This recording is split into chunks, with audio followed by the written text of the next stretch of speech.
Last పార్ట్కి వచ్చేసాము. So లాస్ట్లో ఏమై ఉంటుంది గెస్ చేయండి. ట్రాజిడీయా, శుభాంతమా, శుభం కార్డు పడిందంటారా?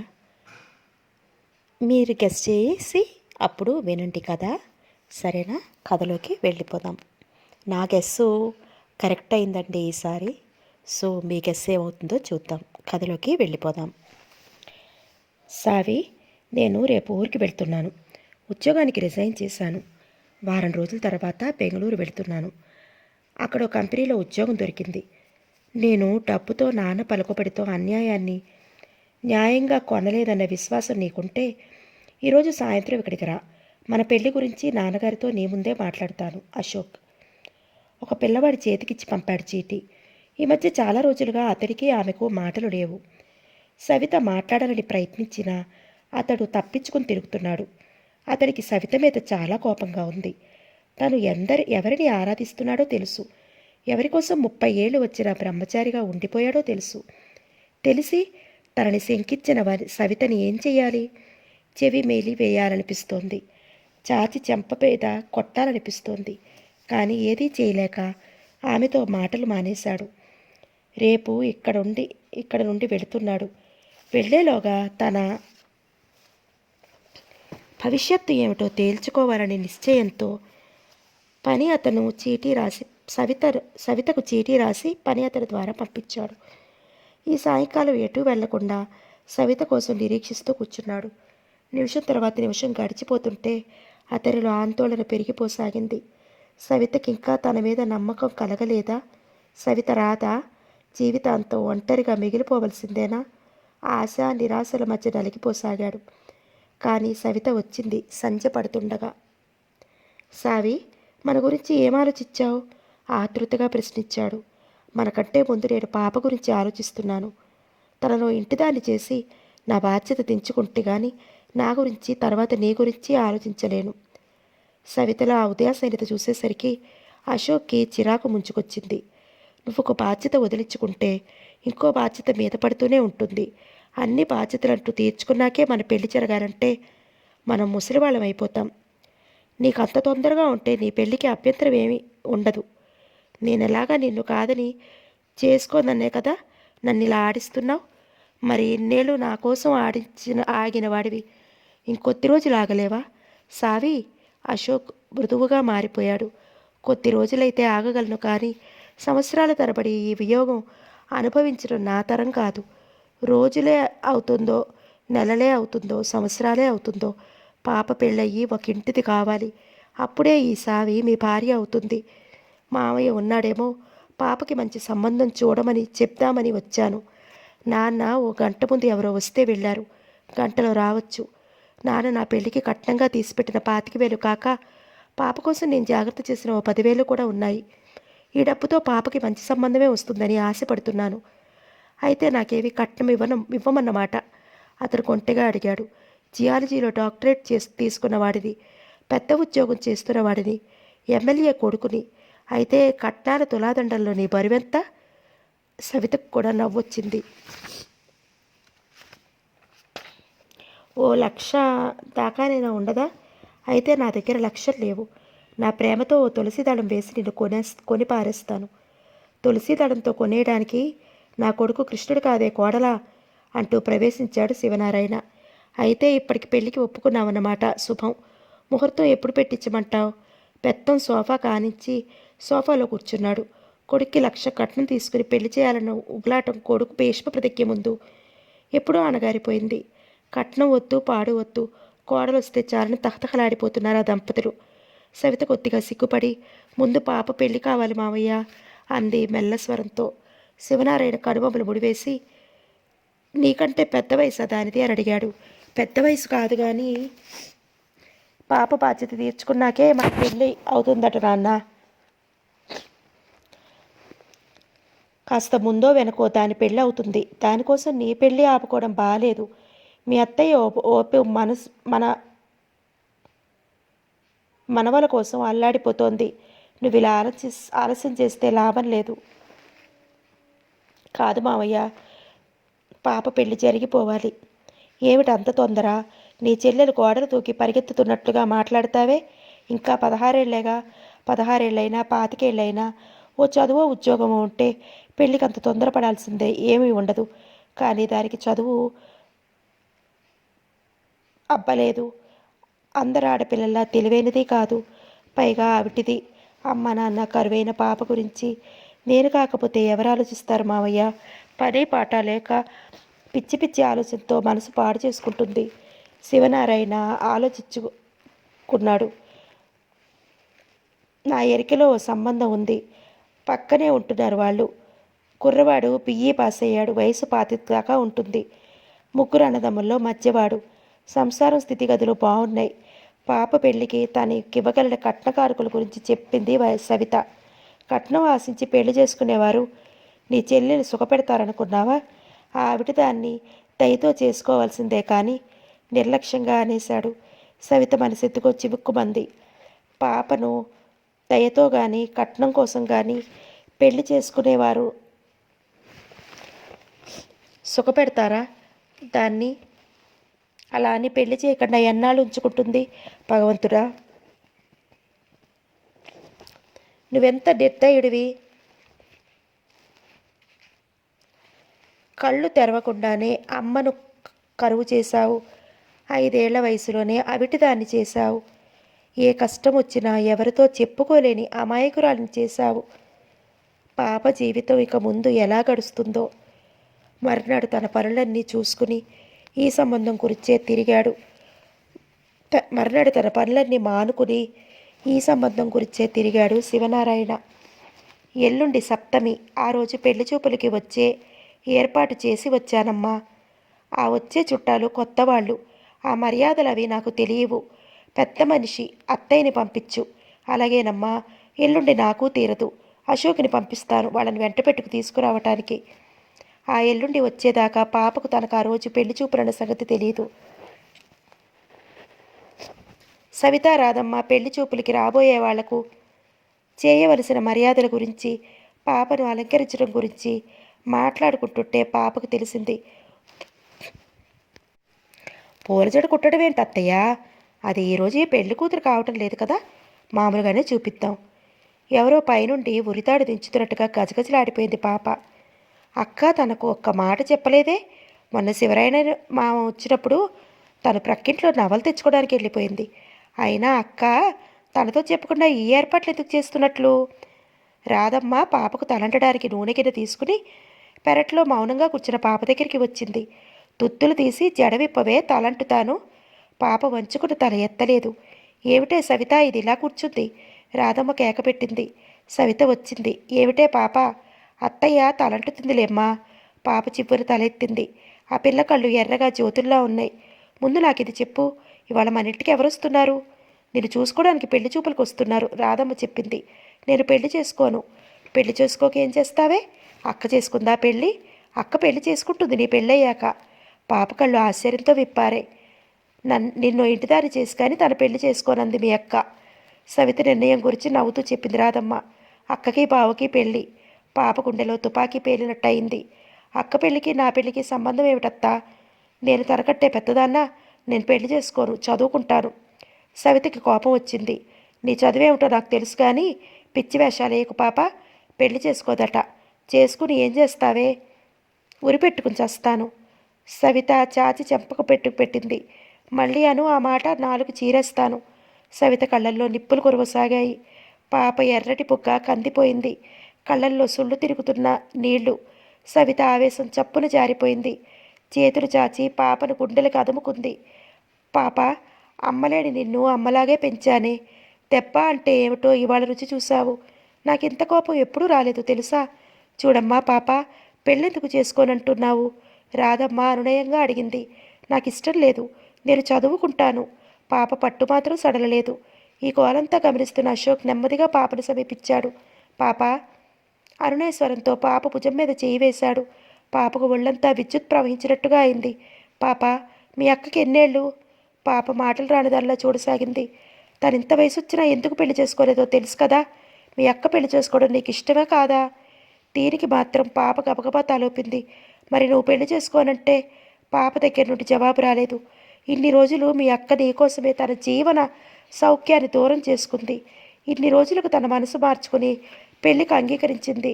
కానీ అంతకుముందు నువ్వు ఇంటిదానివైతేనే కానీ తను పెళ్లి చేసుకోదట. బావా, నీకు నా మనసు తెలియదు, కానీ అక్కకు తెలుసు. నా మనసులో ఎవరున్నారో తెలుసు. తెలిసినా తెలియనట్టు నటిస్తోంది అక్క. ఏనాడు పెదవి విప్పి ఇది కావాలని అడగక్కర్లేకుండానే అన్నీ ఇచ్చేసిన అక్క ఈ విషయంలో తన స్వార్థానికి లొంగిపోయింది. తన పెళ్లికి ముందు తనకు అడ్డుగా నిలిచిన ఈ పాపని ఈ విధంగా తొలగించుకోవాలనుకుంటోంది. పాప మౌనంలో ఉన్న అర్థం తెలిసిన సవిత ముఖం నల్లబడింది. కానీ బావ మీద ఆశలు పెంచుకోవడం తప్పని ఎలా చెప్పగలదు పాపకి? పాపకు తను పెళ్లి చేస్తుందా, ఉరిపిగిస్తోందా? ఏ దేవతో కరుణించి మనసు మార్చుకున్న మీ అక్కకు నువ్వు అడ్డుగా నిలుస్తావా పాప? అడ్డుగా నిలవను అన్నట్లు తల ఊపింది పాప. గుడ్, పాప మంచిది. మరి ఇకలే సావి, నేను బయటకు వెడుతున్నాను. నీకేమైనా తీసుకురావాలా? చామంతి పువ్వులు, మల్లెపువ్వులు తీసుకురా. అశోక్ వెళ్ళిపోయాడు. సాయంకాలం 4 అవుతుంటే పెళ్లి చూపులకి వాళ్ళని తీసుకొచ్చాడు అశోక్. చేయవలసిన మర్యాదలు పూర్తవుతూనే పాప చేయి పట్టుకుని నడిపించుకువచ్చి చాప మీద కూర్చోబెట్టింది రాధమ్మ. పేరేమిటమ్మా? వరుడి తల్లి అడిగింది. పాప. పక్కన నవ్వాడు వరుడు. నీ అసలు పేరేమిటి? రాధమ్మ కల్పించుకుని చెప్పింది. పాప పుడుతూనే తల్లి పోయిందని, పాపను తొట్టులో వేసి పేరు పెట్టడం అది జరగలేదని చెప్పింది. ఇంతకీ ఈ చిట్టి పాపకు పెద్దలు ఎవరండి? వరుడు హాస్యంగా అడిగాడు. రాధమ్మ చెప్పింది. ఎంత దాకా చదువుకుంది? బడికి పంపలేదు, ఇంట్లోనే చదువుకుంది. ఈసారి మెట్రిక్ పరీక్ష ఇవ్వాలనుకుంటోంది. ఇంకా వాళ్ళేదో వివరాలు అడుగుతుండగానే సవిత రాధమ్మని లోపలికి పిలిచింది.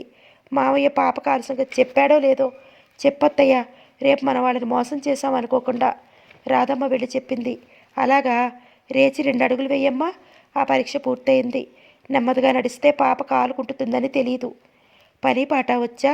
చదువు రాదని ఒక్కటే గాని పని పాటలు రాకే కుట్లు, అల్లికలు, ముగ్గులు కూడా వచ్చు. పిల్ల చూడటానికి బాగానే ఉంది. సన్నగా రివటల, నడిస్తే కాలు కాస్త ఎత్తి వేస్తుంది. కనీసం స్కూల్ ఫైన్లైనా పాస్ కాని పిల్లని చేసుకోవడం ఎలా అన్నట్టున్నాయి వాళ్ళ ముఖాలు. ఒకసారి పెళ్లి పెద్దని ఇలా యువతలకి రమ్మనండి. మాట్లాడుకోవాల్సిన 4 మాటలు ఇక్కడే మాట్లాడుకోవచ్చు, వరుడి అన్నగారు అన్నారు. సవిత భుజాల నిండా కొంగు కప్పుకుని యువతలకి వచ్చింది. పాపను పెంచి పెద్ద చేసిన అక్కగారంటే ఆవిడ వయసు ఏ 30 ఏళ్ల పైన ఊహించుకున్న వాళ్ళము. ఊహలు తలకిందులు చేసింది సవిత రూపం.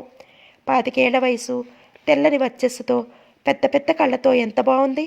ఆమె ముందు పాప అందం సూర్యుని ముందు దివిటీలా వెలవలిపోయింది. అశోక్ సవిత చదువు, ఉద్యోగంతో సహా పరిచయం చేశాడు సగర్వంగా. వీరికి ఇంకా పెళ్లి కాలేదా? కాలేదు. వరుడి అన్నగారు ఇచ్చిపుచ్చుకోవడాల గురించి ఏదో మాట్లాడిపోయాడు. చదువుకున్న వాళ్ళం మోటుగా నిర్లజ్జగా ఈ కట్నాల గురించి అడగటం ఏంటన్నయ్య? నాకు కావలసింది పిల్ల రూపం, పిల్ల నచ్చటం. పియ్యి చదువుకున్నాను, జూనియర్ ఇంజనీర్గా పనిచేస్తున్నాను. పంచుకుని నాడు పిత్రార్జితుల్లో నా వాటా కనీసం 1,00,000కి తక్కువ రాదు. ఇంకా నేను సంపాదించుకోగలను కూడా. కానీ జీవితాన్ని పంచుకోబోతున్న వ్యక్తిని మళ్ళీ మళ్ళీ సంపాదించుకోలేం. ఈ విషయంలో డబ్బు ప్రసక్తి రాకూడదు అంటూ అడ్డు తగిలాడు వరుడు. గుడ్. ఇలాంటి ఆదర్శయుతమైన భావాలున్న యువకులు అవసరం ఈ దేశానికి, ఎంతో అవసరం. అశోక్ అభినందనగా అన్నాడు. అందుకే మొహమాటాలు లేకుండా చెప్తున్నాను. పాప కంటే పాప అక్కగారు నాకు నచ్చారు. అభ్యంతరం లేకపోతే. కానీ మీకు నచ్చడం కంటే ముందే ఆమె ఒకరికి నచ్చింది. పాప పెళ్లి తర్వాత ఆమె పెళ్లి జరుగుతుంది. అశోక్ కోపం తెచ్చుకోకుండా చెప్పాడు. పెళ్లి కొడుకు ముఖంలో స్పష్టంగా ఆశాభంగం కనిపించింది. నన్ను దురదృష్టవంతుడు చేసిన అదృష్టవంతుడెవరో మీ ఎదురుగా. అవును రాధమ్మ గారు, ఆమె మేనకోడల వరుస కదూ మీరింత ఆలస్యం చేశారేమిటి? పెళ్ళి ఏది మన చేతుల్లో ఉన్నా ఈ పెళ్ళి మాత్రం మన చేతుల్లో లేదండోయ్. ఆ గడియ రావాలి, కావాలి. గడుసుగా జవాబిచ్చింది రాధమ్మ. అంతేలేండి, ఎక్కువగా తరిచి అడగలేకపోయింది ఆమె. మరునాడు పిల్ల నచ్చలేదంటూ కబురు చేశారు వాళ్ళు. అశోక్ బెంగళూరు వెళ్ళిపోతున్నాడు తన కొత్త ఉద్యోగంలో చేరటానికి. ఇంటి ముందు కారు రెడీగా ఉంది.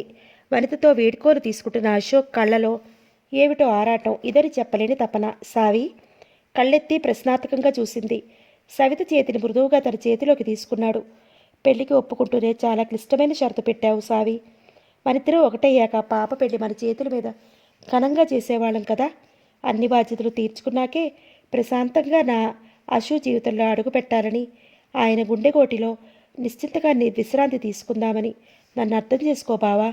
నేను అర్థం చేసుకున్నాను కనుకనే ఈరోజు ఒంటరిగా బెంగళూరు వెళుతున్నాను సావి.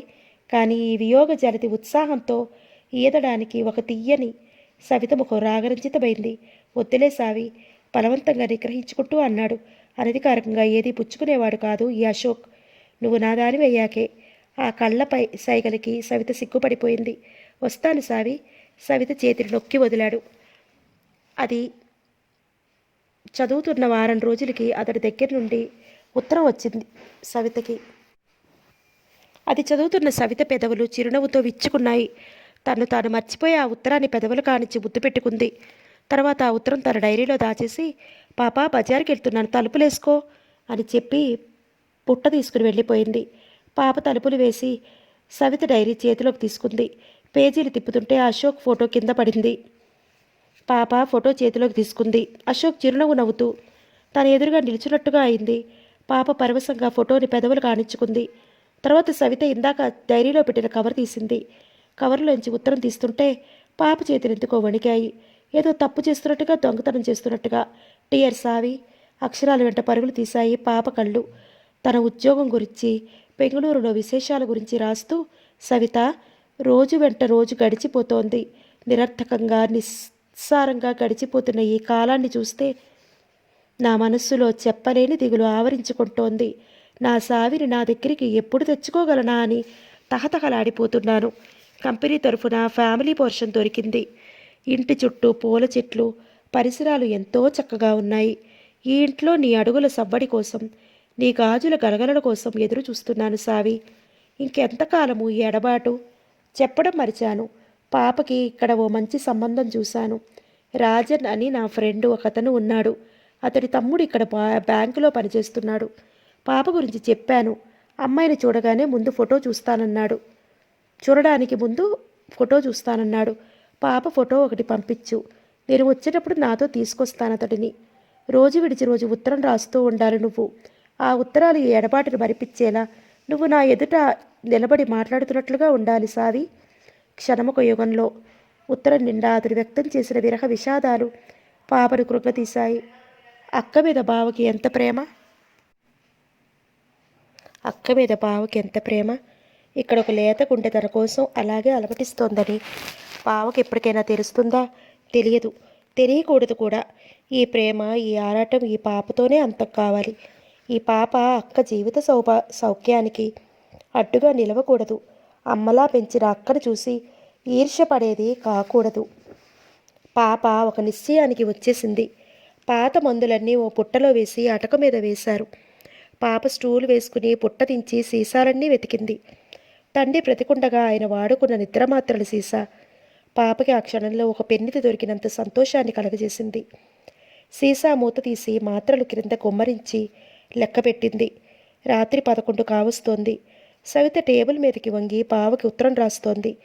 పాప లేవడం చూసి నిద్రపోలేదా పాప అని అడిగింది. పాప నుండి జవాబు రాలేదు. మాట్లాడకుండా ఓ 4 అడుగులేసింది. పాప కళ్ళు మూతలు పడుతున్నాయి. బలవంతంగా తెరవడానికి ప్రయత్నిస్తూ మరో 2 అడుగులు వేసి కూలబడింది. పెన్ను బల్ల మీద పడేసి కంగారుగా పాపను సమీపించింది సవిత. ఏమిటే అలా ఉన్నావు? పిడచకట్టుకుపోయిన నోరు బలవంతంగా తెరుస్తూ దాహం అంది. చెప్పవే, ఏం తిన్నావే? సవిత ఏడుపు గొంతుకుతో పాప భుజాన్ని పట్టి కుదుపుతూ అడిగింది. బావకి నీకు మధ్య నేనున్నాను కదా, వెళ్ళిపోతున్నానక్క. నీ కృతజ్ఞత తనాన్ని ఎలా భరించలేక మరణాన్ని ప్రేమతో కౌగిలించుకున్నాడో నాన్న, నేను నీ ప్రేమను భరించలేకపోతున్నాను. ఈ పాపని అమ్మలా పెంచావు. నేను అడగకుండానే నాకు కావలసినవన్నీ ఇస్తూ వచ్చావు. కానీ పావని మాత్రం నాకు ఇవ్వదలుచుకోలేదు.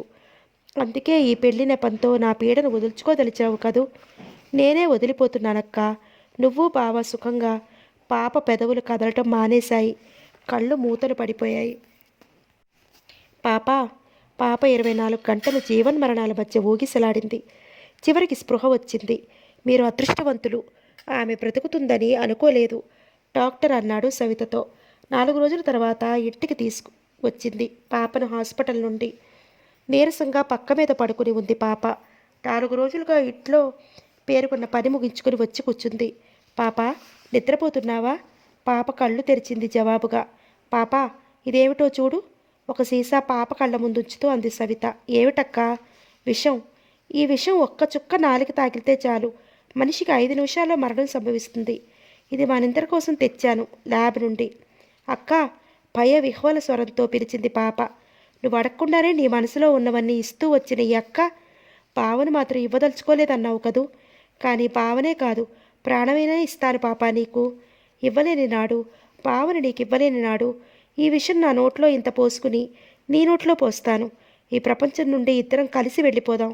అంతేగాని ఈ అక్కని వదిలి నువ్వు ఒక్కదానివే ఎలా వెళ్తాననుకున్నావే? సవిత ముఖమంతా గంభీరంగా కఠినంగా ఉండగా పాప ఎప్పుడు చూడలేదు. పాప భయంతో పిగుసుకుపోయినట్టుగా చూసింది. పాప, పావని నువ్వు ప్రేమిస్తున్నావని నాకు తెలుసు. పావని కోరుతున్నావని తెలుసు. నువ్వు పెళ్ళి ఎందుకు వద్దన్నావో తెలుసు. తెలిసినా తెలియనట్టుగా ఎందుకుండిపోయానో తెలుసా? స్వార్థంతో కాదే. పావని నీకు ఇవ్వడానికి ఓ గుట్టలాంటివాడో నగలాంటివాడో కాదు, ప్రాణం ఉన్న మనిషి. ఆయనకి కోరికలు అభిప్రాయాలు ఉన్నాయి. ఆయన మనసు నా మీద ఉంది. తను ఇంతదాకా పెళ్ళెందుకు చేసుకోలేదో నీకు తెలుసు. నువ్వు బావని ప్రేమిస్తున్న సంగతి బావకి చెప్పాను, ఒప్పుకోలేదు. నిన్ను మరొకరికిచ్చి చేస్తేనన్నా నీ మనసు బావని మర్చిపోతుందని నీకు పెళ్లి ప్రయత్నాలు మొదలుపెట్టాను కానీ నాకు అడ్డు తొలగించుకోవడానికి కాదు. పాప, నేనేం తప్పు చేశానని నాన్న నువ్వు నన్ను ఇలా శిక్షించాలనుకున్నారు? నేను ఎవరిని శిక్షించాలనుకోలేదక్క. నన్ను నేనే శిక్షించుకోవాలనుకున్నాను.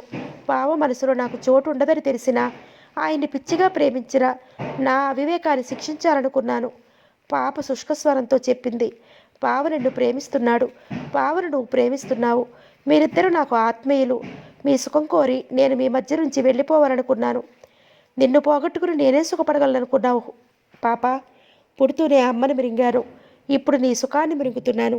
వద్దక్క, నా కోసం నువ్వేమీ త్యాగం చేయొద్దు. నీ జీవితం నా కోసం నాశనం చేసుకోవద్దు. పాప ఏడుస్తోంది. పిచ్చి, బావ లేకపోతే నేను బ్రతకగలనే? నువ్వు బ్రతకలేవు. ఎలాగైనా బావను రప్పిస్తా, ఒప్పిస్తా.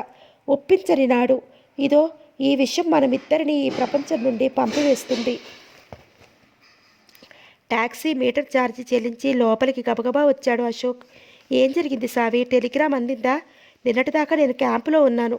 వస్తున్న టెలిగ్రామ్ చూసుకున్నాను. బట్టలైనా మార్చకుండా బయలుదేరి వచ్చేసాను. ఇంతకీ ఏం జరిగింది? వెంటనే బయలుదేరదామని టెలిగ్రామ్ ఎందుకు ఇచ్చావు? ఎందుకు ఇచ్చానో నిదానంగా చెప్తాను కానీ ముందు కాలు కడుక్కో బావా, టీ ఇస్తాను. ప్రశాంతంగా అంది సవిత. స్నానం చేయాలి ముందు, ఒళ్ళంతా చీదరగా ఉంది. పాప మంచం మీద పడుకుని ఉండటం చూసి, పాప పడుకుందేమిటి? జ్వరమా? జ్వరం కాదు, పునర్జన్మ. అసలు ఏం జరిగింది సావి? అంత హడావుడిగా చెప్పేది కాదు బావా. ముందు నీ అలసట తీర్చుకో. అశోక్ తల నిండా స్నానం చేసి లుంగి కట్టుకుని తల తుడుచుకుంటూ వచ్చేసరికి సవిత అతనికి పెరట్లో కొబ్బరి చెట్టు కింద కుర్చీ వేసి టీ కప్పుతో సిద్ధంగా నిలబడింది. టవల్ భుజం మీద వేసుకుని కుర్చీలో కూర్చుంటూ కప్పు అందుకున్నాడు అశోక్. మౌనంగా రెప్ప వాల్చకుండా తననే చూస్తున్న సవితను చూసి, ఏమిటి అలా చూస్తున్నావు సావి అని అడిగాడు చిరునవ్వుతో. నాకు దిష్టి పెడతావా? ఈ రూపాన్ని మళ్ళీ మళ్ళీ చూడలేను బావా. ఒకేసారి కళ్ళని నా నింపుకుంటున్నాను. చిందరవందరగా ముఖం మీద పడిన అందమైన అతని చుట్టూను సవరించాలన్న కోరికను బలవంతంగా నిగ్రహించుకుంటూ అంది. అశోక్ ముఖంలో నవ్వెగిరిపోయింది. నువ్వు మాట్లాడేదేమిటి? పాప ప్రేమను నువ్వు తృఢప్రాయంగా తీసివేశావు, కానీ అది దాని ప్రాణాన్ని పలుకొనేంత గాఢమైనదని నువ్వు అనుకుని ఉండవు. పాప ఆత్మహత్యా ప్రయత్నం గురించి చెప్పింది. పాపను బావకిచ్చి చేయకపోతే తను తీసుకున్న నిర్ణయం గురించి చెప్పింది. చాలాసేపు చైతన్యహీనుడిలా కూర్చుండిపోయాడు అశోక్. చివరికి గొంతు పెగిల్చుకుని అన్నాడు, నీకు నాకంటే పాప ముఖ్యమా? నాకు మీరిద్దరూ ముఖ్యమే. అందుకే ఈ సమస్య ఎలా పరిష్కరిద్దామని అనుకున్నాను. ఇదా పరిష్కారం? నువ్వే చెప్పు. పాప జీవించాలని, జీవించడం కాదు, జీవోత్సవంలా దాని జీవితం పచ్చగా కలకల్లాడాలి. దానికోసం 2 హృదయాలు బలి కావాలంటావు. ఒక ప్రాణం నిలబెట్టడం కోసం 2 కాదు, ఎన్ని హృదయాలైనా బలి పెట్టవచ్చు బావా. ఈ బలి మనిషిని మానవోత్తముడిగా తీర్చిదిద్దుతుంది. నన్ను మనిషి అని పిలవకపోతే పర్వాలేదు సావి, నాకు నువ్వు కావాలి. ఈ సావే కావాలనుకుంటే సావి దక్కదు బావా. ఈ సావి శవం మాత్రం దక్కుతుంది నీకు సావి. అంతే బావా. పాపను నువ్వు కాదన్న రోజు, దానికి నీ జీవితంలో చోటివ్వని రోజు ఈ ప్రపంచంలో పాప ఉండదు, ఈ సావి ఉండదు. ప్రేమించిన వాడిని పదను కత్తితో కొయ్యడం నీకే చేతనవుతుంది. మొదటి నుండి నీది రాతి గుండె. అందినట్టే అంది ఎండమావిలా అదృశ్యమయ్యావు. శృతిమంచిన విషాదం వైరాగ్యంగా మారిపోవడం సహజం. అశోక్ని ఏదో చెప్పలేని వైరాగ్యం ఆవరించుకుంది. కాదనుకు బావా, కాదన్నా వదన్నా ఒరిగేది లేదు, పోయేది లేదు. నీ కోరికే తీరని సావి, నీ పంతవే నక్కని. ఇంత తొందరగా అతను అంగీకరించగలడని ఆశించని సవిత ఆనంద విషాదాలు ఒక్కరిగా చుట్టుముట్టి ఉక్కిరిబిక్కిరైపోయింది. నన్ను పాపకు సమర్పించి నువ్వేం చేయాలనుకున్నావు సావి? ఆవేదనగా అడిగాడు. సవిత నేల మీద అతడి కాళ్ళ దగ్గర కూలబడిపోయింది. అతడి మోకాళ్ళ మీద తల అంచింది. ఆమె కళ్ళ నుండి పొంగి ప్రవహిస్తున్న అశ్రువులు అతడి లుంగీని తడిపివేయసాగాయి. ఏం చేస్తాను? ఒకరోజు నువ్వు చెప్పావే, నీ హృదయంలోని బొమ్మతో కాపురం చేస్తున్నానని. ఆ పనే నేను ఇన్నాళ్ళు చేశాను. చనిపోయేదాకా చేస్తూనే ఉంటాను బావా. నేను ఒంటరిదాన్నని ఎప్పుడూ అనుకోను. నాకు చదవగా నువ్వు అప్పుడు ఇప్పుడు ఎప్పుడూ ఉంటావు. పువ్వులోని సౌరభం పొందాలని పువ్వుని కోస్తే తొందరగా వాడిపోయి దాని పరిమళాన్ని తొందరగా కోల్పోతుంది. కొయ్యకుండా ఉంచితే పువ్వు జీవించినంతసేపు తన పరిమళాన్ని మనకిస్తూనే ఉంటుంది. ఇదే బావా త్యాగంలోని గొప్పతనం. తను కోరుకున్నది తనదయ్యాక దాని విలువ పోగొట్టుకుంటుంది. నువ్వు నావాడివి కాకుండా నీ మీద నా ప్రేమ 10 రెట్లు పెంచావు బావా. నువ్వు చెట్టు మీద పువ్వువి. నిన్ను కూసి తల్లో తరుముకోపోతే నేను పొందవలసిందేమిటో నేను పొందుతా. సవిత కళ్ళల్లో ధార కడుతున్న కన్నీరు, పెదవుల మీద పిచ్చిదాని చిరునవ్వు మన 2 జీవితాల ఒడ్డులను కోస్తూ పాప జీవిత ప్రవాహం సాగిపోతుంది. విరహ విషాదాలకు ఈ క్షణమే మన హృదయంలో సమాధి కట్టేయాలి బావా. కాకపోతే పాప దగా పడుతుంది. అలా ఏనాటికి జరగనివ్వరని నాకు మాట ఇవ్వు. గుప్త ప్రేమ గురించి నీ దగ్గర పాఠాలు నేర్చుకుంటానులే సావి. కిక్కురు మనకుండా అంతా నాలోనే అణిచివేసుకుంటాను. అశోక్ కసిగా పెదవులు కొరుక్కున్నాడు. నీ సర్వస్వం కోల్పోతూ కూడా నువ్వెలా నవ్వగలుగుతున్నావు? రుణముక్తి పొందిన సంతోషం ఇది. అశోక్ గుండెల్ని చీలుస్తూ వెలువడింది ఒక నిట్టూర్పు. నీ జీవితాన్ని కర్పూర హారతి చేసుకుంటే గాని రుణ విముక్తి పొందలేకపోయావు. ఇలాంటి రుణం ఎవరికీ పడకూడదు సావి. సమాప్తం. ఇది కర్పూర హారతి అనే నావల్ అండి. తాళిబొట్టు అనేది ఒక కథ రాశారు పోల్కంపల్లి శాంతాదేవి గారు. ఆ తాళిబొట్టు అనే కథ నెక్స్ట్ అప్లోడ్ చేస్తాను. కర్పూర హారతి నవల సమాప్తం. ఇంకొక మంచి నవలతో మళ్ళీ కలుసుకుందాం. Thank you.